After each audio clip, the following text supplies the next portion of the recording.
الحمد للہ رب العالمین والصلاة والسلام علی سید الانبیاء والمرسلین وقال اللہ تبارک و تعالی فی القرآن المجید والفرقان الحمید ان عدت الشہور عند اللہ 12 شہرا فی کتاب اللہ یوم خلق السماوات والارض منها 4 حرم ذالک الدین القیم وقال النبی صلی اللہ علیہ وسلم لیس منا من ضرب الخدود وشق الجیوب ودعوت الجاہلیہ او کما قال علیہ الصلوۃ والسلام۔ آج محرم الحرام کے حوالے سے کچھ گزارشات کرنا مقصود تھی کہ ہمارے لیے محرم الحرام کے اندر قرآن و حدیث کے اعتبار سے ہمارے لیے کیا احکامات ہیں اور ان کو کس طریقے سے ہمیں گزارنا چاہیے۔ سب سے پہلی بات تو یہ ہمارے ذہن میں ہونی چاہیے کہ محرم الحرام کا مہینہ یہ بڑی احترام کے قابل مہینہ ہے، اور اس کی حرمت جو ہے وہ واقعہ کربلا کے بعد یا آج کی تاریخوں کے اندر نہیں ہے، بلکہ محرم الحرام کا مہینہ جیسا قرآن مقدس میں اللہ تبارک و تعالیٰ کا فرمان ہے ان عدت الشہور عند اللہ 12 شہرا فی کتاب اللہ، کہ بے شک اللہ تعالیٰ نے مہینوں کی تعداد کے اعتبار سے سال کے اندر 12 مہینے بنائے ہیں۔ یوم خلق السماوات والارض، جس دن سے زمین و آسمان کو بنایا اللہ تعالیٰ نے اسی دن سے سال کے 12 مہینے بنا دیے ہیں۔ اسی اللہ تبارک و تعالیٰ نے جس نے ساری کائنات کو بنایا، جس نے 12 مہینوں کو بنایا ہے، وہی کہہ رہا ہے کہ منہا 4 حرم، میں نے ان 12 مہینے بنائے ہیں، ان 12 مہینوں کے اندر 4 مہینے میں نے بڑے احترام والے بنائے ہیں۔ ان مہینوں میں سے ایک مہینہ اللہ کے محبوب علیہ الصلوۃ والسلام نے فرمایا وہ محرم الحرام کا مہینہ ہے۔ تو محرم الحرام کی اہمیت یہ کربلا کے بعد نہیں، بلکہ یہ کائنات جس دن بنائی گئی ہے اسی دن سے اللہ تعالیٰ نے اس کو اہمیت دی ہے۔ اللہ کے محبوب علیہ الصلوۃ والسلام کا فرمان ہے اس دن اللہ تعالیٰ نے زمین و آسمان کو بنایا تھا، اسی دن سے اللہ تعالیٰ نے اس محرم الحرام کی حرمت اللہ نے قرار دے دی ہے۔ اس لیے اللہ کے محبوب علیہ الصلوۃ والسلام کے زمانے میں حضور علیہ الصلوۃ والسلام یوم عاشورہ کا روزہ رکھا کرتے تھے۔ یوم عاشورہ کہتے ہیں 10 محرم الحرام کو۔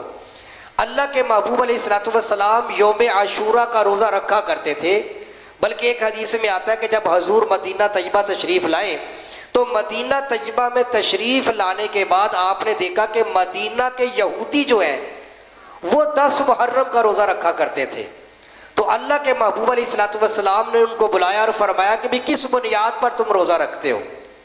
انہوں نے کہا کہ ہم 10 محرم کا روزہ اس لیے رکھتے ہیں کہ اللہ تعالیٰ نے 10 محرم الحرام کو حضرت موسیٰ علیہ الصلوۃ والسلام کو اور ان کی قوم بنی اسرائیل کو اللہ نے فرعون سے نجات عطا فرمائی تھی، تو ہم بطور شکرانے کے 10 محرم کا روزہ رکھتے ہیں۔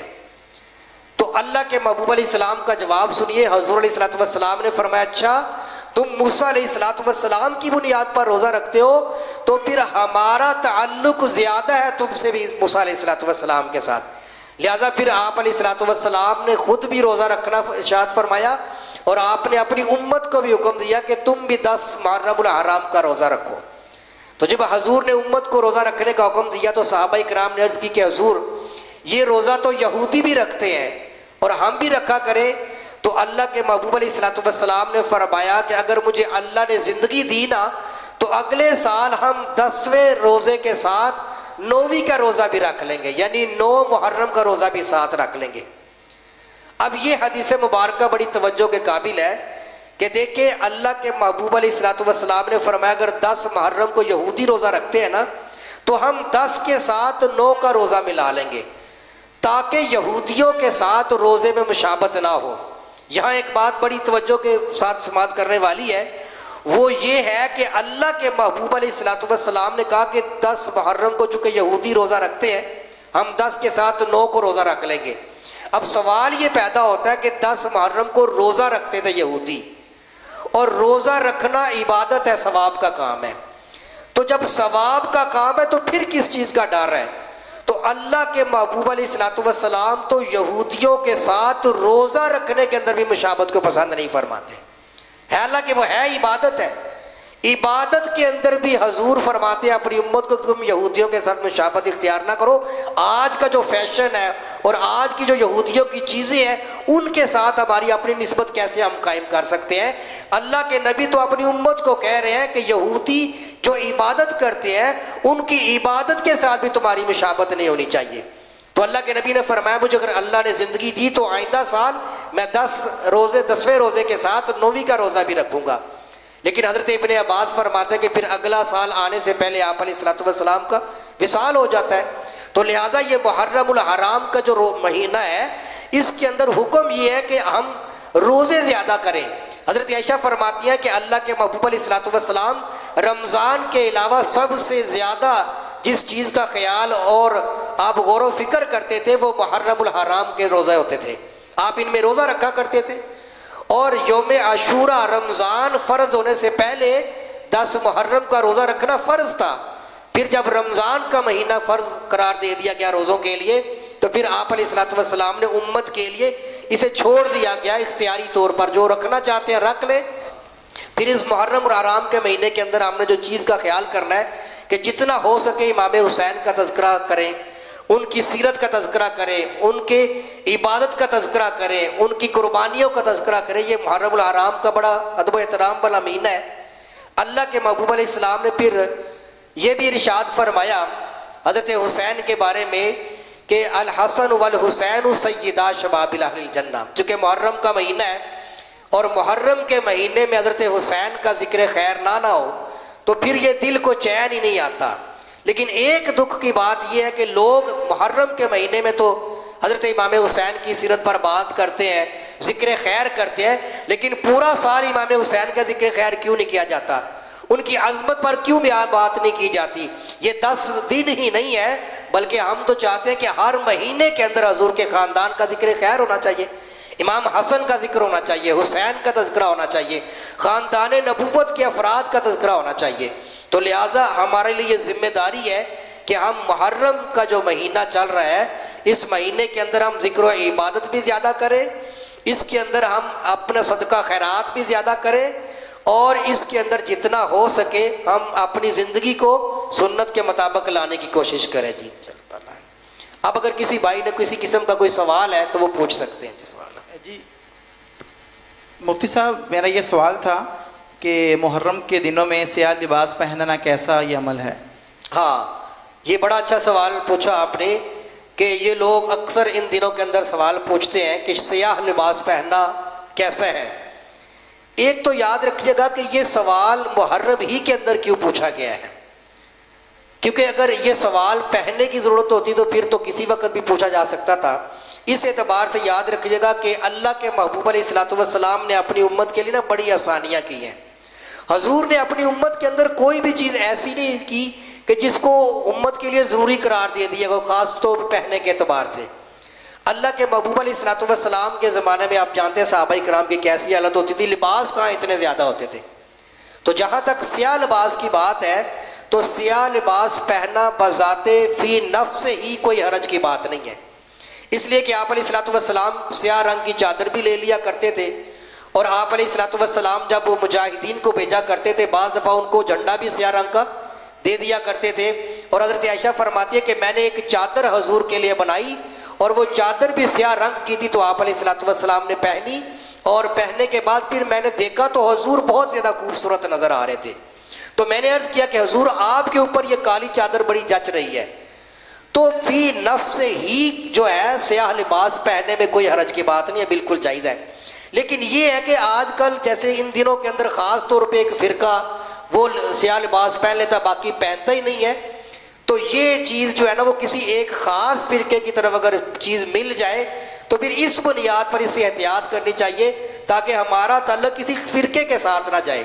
چونکہ حضور نے ہمیں امت بنایا ہے تو امت بن کر ہمیں زندگی گزارنی چاہیے. باقی حدیث پاک میں آتا ہے کہ اللہ کے محبوب علیہ السلام کا فرمان ہے البسوا ثیابکم وکفنوا فیہا موتاکم, حضور نے جو امت کو ترغیب دی ہے وہ یہ ہے کہ تم سفید لباس پہنا کرو، یہ تمہارے لیے زیادہ پاکیزہ اور ستھرائی والا ہے، وَكَفِّنُوا فِيهَا مَوْتَاكُمْ، اور اسی کے اندر اپنے مردوں کو کفن بھی دیا کرو۔ تو ترغیب سفید لباس کی ہے، باقی مطلقاً کبھی کبھار کوئی بھی لباس آپ پہننا چاہتے ہیں تو پہننے کی اجازت ہے جی۔ اس کے علاوہ کوئی اور سوال ہو جی آپ؟ جی قاری صاحب، یہ محرم الحرام کے مہینے میں نوحہ یا ماتم کرنا کیسا ہے جی؟ یہ بھی سوال بڑا اہم ہے، ظاہری بات ہے مسلمان پوچھتے ہیں نوحہ اور ماتم۔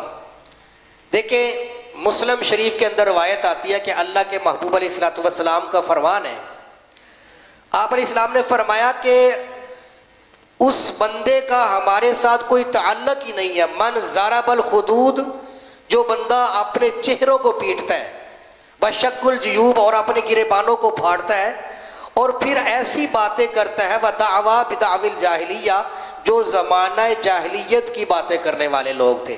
تو اسلام کے اندر جو ہے نا وہ نوحہ اور ماتم یہ چیزیں اسلام کے اندر بالکل نہیں ہے، اس لیے کہ یہ حدیث مبارکہ کی کتابوں میں موجود ہے۔ آج کی کوئی کتاب ہوتی تو بندہ کہتا جی اختلاف کی بنیاد پر، ضد کی بنیاد پر ہے، جبکہ ان احادیث مبارکہ کا تذکرہ تو پہلی حدیث کی کتابوں کے اندر موجود ہے، تو لہٰذا یہ بالکل جائز نہیں ہے۔ اور ویسے بھی میت کے اوپر جو اللہ کے محبوب کا فرمان ہے، اگر نوحہ کیا جائے تو اس سے میت کو بھی تکلیف ہوتی ہے۔ باقی حضور کی چونکہ پیشن گوئی حق سچ ہے جی، حضور نے فرمایا کہ میری امت کے اندر 4 چیزیں باقی رہیں گی۔ کون سی چیزیں؟ زمانہ جاہلیت کی 4 چیزیں میری امت میں باقی رہنی، یہ حضور کی پیشن گوئی ہے۔ آپ نے فرمایا پہلی چیز کہ لوگ اپنے خاندان پر فخر کریں گے، اپنے نسب پر فخر کریں گے۔ دوسری چیز آپ نے فرمایا کہ لوگوں کے نسب پر طعن و تشنیع کریں گے۔ تیسری چیز حضور نے فرمایا کہ میری امت کے لوگ جو ہے نا وہ ستاروں سے بارش بھی مانگیں گے۔ اور چوتھی چیز اللہ کے محبوب علیہ الصلوۃ والسلام نے فرمایا کہ وہ میت پر نوحہ کرے گی۔ یہ حضور کی پیشن گوئی ہے امت کے بارے میں۔ اور آج دیکھ لیں کتنے لوگ ہیں، پہلے زمانے میں تو حضور کے زمانے میں عورتیں کرتی تھی ماتم اور نوحے، اور آج دیکھیں کہ عورتیں تو کیا مرد حضرات آپ دیکھ لیں کتنا کرتے ہیں۔ پھر یہ بھی ہے کہ حضور نے فرمایا الناحیۃ لم تتب قبل موتها، حضور نے فرمایا کہ جو عورت نوحہ کرے گی اور پھر مرنے سے پہلے اس نے توبہ نہیں نہ کی، تو اللہ کے محبوب علیہ الصلوۃ والسلام کا فرمانا کہ قیامت والے دن کھڑا کیا جائے گا، اسے گندک کا لباس پہنایا جائے گا اور خارش والی چادر بھی اس کے اوپر ڈالی جائے گی۔ تو لہذا یہ بالکل جائز نہیں ہے، بالکل اس کی اجازت نہیں ہے اسلام کے اندر۔ شہادت جو ہے، پھر یہ کہ نوحہ کس بنیاد پر آپ کر رہے ہیں؟ شہادت سوگ یا نوحے والی چیز نہیں ہے، یہ تو اللہ کا بہت بڑا انعام ہے جو اللہ تعالیٰ نے خاندان نبوت کو عطا کیا ہے، تو یہ فخر کی بات ہے۔ آج بھی ہم حضرت حسین کا نام کتنا فخر کے ساتھ لیتے ہیں، تو لہذا اسلام کے اندر اس کی بالکل اجازت نہیں ہے جی۔ جی مفتی صاحب، ایک سوال تھا کہ یہ جو 10 محرم کو خاص کر کے قبرستانوں میں جایا جاتا ہے تو اس کی شرعی لحاظ سے کیا جو ہے حیثیت ہے؟ 10 محرم الحرام کو قبرستان میں جانا، اس کو اگر تو کوئی بندہ سنت سمجھ کر جاتا ہے نا تو وہ تو بالکل جائز نہیں ہے نا، وہ تو ایک بدعت بن جائے گی۔